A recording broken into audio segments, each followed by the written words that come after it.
अब जैसे यहां पर हम आपको एक ट्रिक दिखाएं, है ना, जिससे हमें क्या पेन चलाना ही नहीं पड़ेगा और देखते ही साथ हम आंसर को बता सकते हैं कि क्या आंसर आएगा।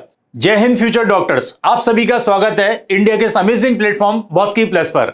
आज हमारा टॉपिक है वेपर प्रेशर ऑफ सॉल्यूशन। तो आइए शुरू करते हैं vapour pressure of solution. Vapour pressure of solution containing volatile solute.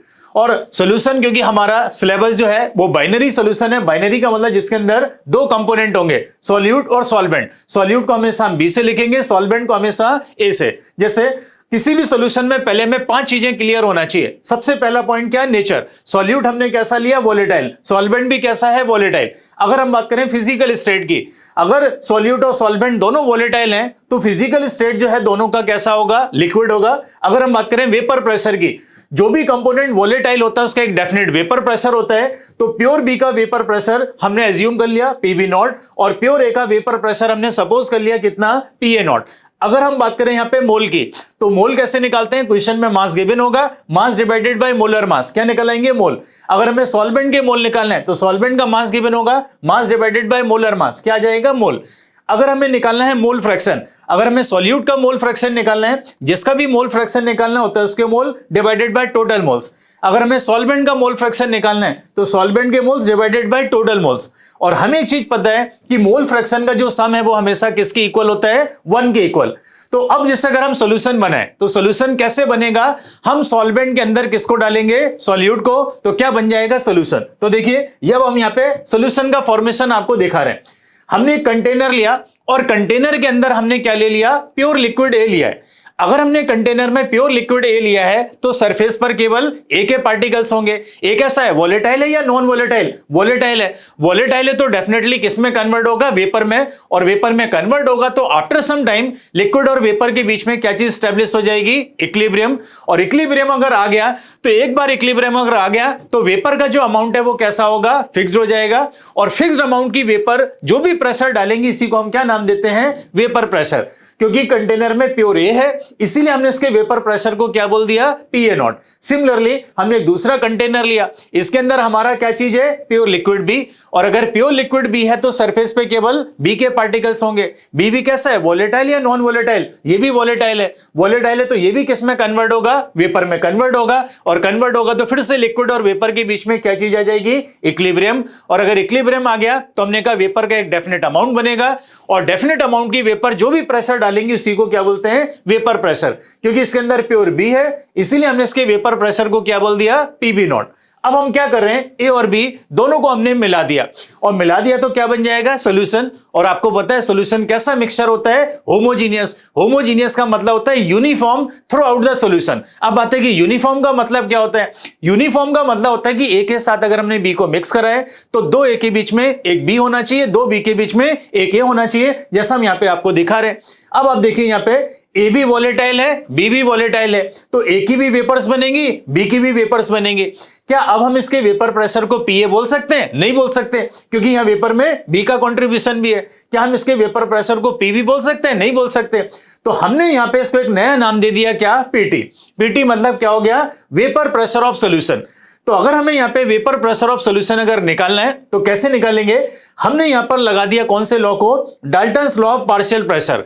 Dalton's law of partial pressure क्या बोलता है कि टोटल प्रेशर जो होता है वो किसकी इक्वल होता है? सम ऑफ पार्शियल प्रेशर। तो पीटी किसकी इक्वल हो गया? हमारा पीए प्लस पीबी।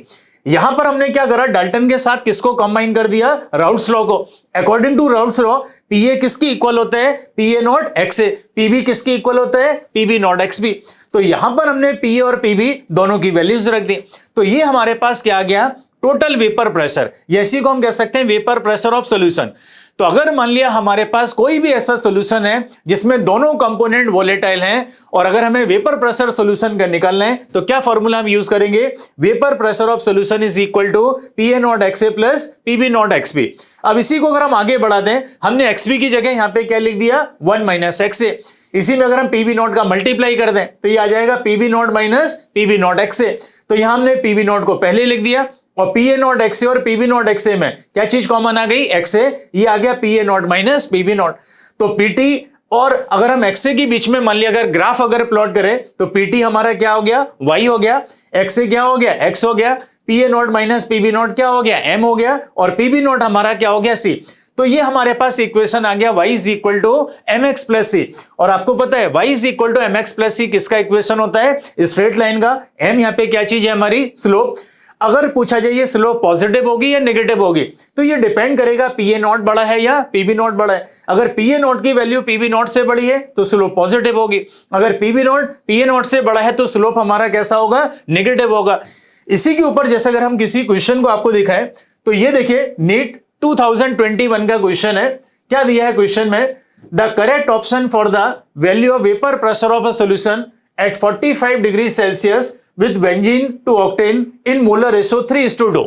हमें क्वेश्चन में क्या दिया है? बेंजीन और किसका मोलर रेशो दे रखा है? ऑक्टेन की 3:2 के मोलर रेशो में, और टेम्परेचर हमें दे रखा है एट 45। इसमें वेपर प्रेशर बेंजीन का दिया है 280 और ऑक्टेन का वेपर प्रेशर कितना दिया है? 420। तो आपको क्लियर दिख रहा है कि दोनों कंपोनेंट कैसे हैं? वोलेटाइल, क्योंकि दोनों का वेपर प्रेशर दिया है और किसका वेपर प्रेशर हमको निकालना है? सोल्यूशन का। और आपको पता है कि अगर हमें सॉल्यूशन का वेपर प्रेशर निकालना है और अगर दोनों कंपोनेंट वोलेटाइल है तो क्या फॉर्मूला हम यूज करते हैं? Pt is equals to, formula क्या होता है? Pa naught XA plus PB naught XB। अब अगर हम इसके अंदर वैल्यू रख दें तो Pt इज इक्वल्स टू, यहां पे देखिए दो कंपोनेंट हमारे क्या क्या है? बेंजीन और ऑक्टेन। ये जो बेंजीन है, बेंजीन को हमने सपोज यहां पर बोल दिया क्या? A, और जो ऑक्टेन है इसको अगर हमने नाम दे दिया यहाँ पे क्या? बी। अब यहाँ पे अगर हमें वैल्यू रखना है, पी ए नॉट मतलब किसका वेपर प्रेशर? प्योर बेंजीन का। देखिए आपको बेंजीन का वेपर प्रेशर कितना दिया है? 280। तो ये पी ए नॉट की वैल्यू कितनी हो गई? 280। अब किसका मोल फ्रैक्शन रखना है हमें? ए का। ए मतलब किसका? बेंजीन का। मोल रेशो देखो बेंजीन और ऑक्टेन का क्या दे रखा है? 3। हमें ए और बी का जो मोल का रेशो दे रखा है वो कितना दिया है? 3:2। मतलब बेंजीन के जो मोल है वो कितने मोल्स हैं? 3। हमें किसका मोल फ्रैक्शन निकालना है? बेंजीन का। जिसका भी मोल फ्रैक्शन निकालना होता है उसके मोल डिवाइडेड बाय टोटल मोल। 3 + 2, तो टोटल मोल्स कितने हो गए हमारे? 5 plus PB naught. PB naught मतलब किसका वेपर प्रेशर? ऑक्टेन का। कितना दिया? ऑक्टेन का। ऑक्टेन का वेपर प्रेशर हमें दिया है 420। अब किसका मोल फ्रैक्शन रखना है हमें? बी। बी मतलब किसका? ऑक्टेन का। कितने मोल्स हैं ऑक्टेन के? 2। जिसका भी मोल फ्रैक्शन निकालना होता है उसके मोल divided by total mole. Total mole कितने हो गए? 3 + 2 5। अब देखो 5 से अगर हम इसको कैंसिल कर दें तो 5 5 जा 25, 5 6 जा कितना हो गया? 30। 5 से इसको अगर हम कैंसिल कर दें 5 8 जा 40, 5 4 जा 20। इसी को और मल्टीप्लाई कर दो तो Pt इज इक्वल्स टू 3 का मल्टीप्लाई करो, 3 6 जा कितना हो गया? 18, 3 5 जा 15 + 1 कितना हो गया? 16। यहां पर 2 का मल्टीप्लाई कर दो, 2 4 जा 8 और 2 8 जा कितना हो गया? 16। दोनों को ऐड कर दो, 8 + 8 कितना हो गया हमारा? है ना ये 16। 6 + 6 12, 12 + 1 कितना हो गया हमारा? 13। 1 + 1 2 और 2 + 1 कितना हो गया? 3। तो आंसर क्या आ गया हमारा? 336 mmHg। तो करेक्ट आंसर हमारा क्या होगा इसमें? सी। देखिए अभी हमने जैसे इस क्वेश्चन को सॉल्व करा किसकी हेल्प से? है ना, फॉर्मूले की हेल्प से। अब जैसे यहां पर हम आपको एक ट्रिक दिखाएं, है ना, जिससे हमें क्या पेन चलाना ही नहीं पड़ेगा और देखते ही साथ हम आंसर को बता सकते हैं कि क्या आंसर आएगा। देखिए क्या तरीका होता है, जब भी हमें कोई भी मिक्सचर दिया जाए और मिक्सचर का वेपर प्रेशर पूछे, मिक्सचर मतलब सॉल्यूशन का वेपर प्रेशर, तो हमेशा एक चीज ध्यान देना, सॉल्यूशन का वेपर प्रेशर हमेशा किसके बीच में लाई करेगा? पीए नॉट और पीबी नॉट के बीच में। अब देखो दोनों की वैल्यू दी है, पीए नॉट हमें कितना गिवन है? ये गिवन है 280, पीबी नॉट कितना गिवन है? 420। तो हमें पहले ही से पता है कि आंसर किससे किसके बीच में आएगा? 280 से 420। अब इनमें ऑप्शन देखने स्टार्ट करो कि कौन कौन से ऑप्शन इसकी रेंज में है। 280 से 420, क्या 160 इस रेंज में आ रहा? नहीं, इसका मतलब ये आंसर नहीं हो सकता। अगर हम बात करें 168, क्या ये इस रेंज में आ रहा? नहीं आ रहा, तो ये भी आंसर नहीं हो सकता। 280 से 420 के बीच में दो ऑप्शन आ रहे हैं, या तो 336 या 350। इसका मतलब है कि इनमें से कोई एक ऑप्शन करेक्ट है। कैसे देखेंगे? यहां देखो 280 420, हम इन दोनों नंबर का एवरेज निकाल सकते हैं। दो नंबर का एवरेज कैसे निकालते हैं? दोनों को ऐड करके 2 से डिवाइड कर दो, तो 420 + 280 कितना हो गया? 700। 700 डिवाइडेड बाय 2, तो कितना आ गया एवरेज हमारा? 350। एक चीज ध्यान देना, आंसर एवरेज के बराबर तब होता है जब दोनों के मोल कैसे हों बराबर। क्या यहां दोनों के मोल बराबर हैं? नहीं है, एक के मोल 3 है, एक के 2 है। इसका मतलब है कि आंसर जो है वो 350 के बराबर नहीं होगा, तो ये भी आंसर नहीं हो सकता। तो 3 ऑप्शन तो देखो वैसे ही कैंसिल आउट हो गए, तो इसका मतलब है कि करेक्ट आंसर हमारा क्या होगा? सी होगा। तो ये ट्रिक लगा के भी आप ऐसे क्वेश्चंस को क्या कर सकते हैं? सॉल्व कर सकते हैं। तो मिलते हैं इसके बाद नेक्स्ट वीडियो में, तब तक के लिए जय हिंद।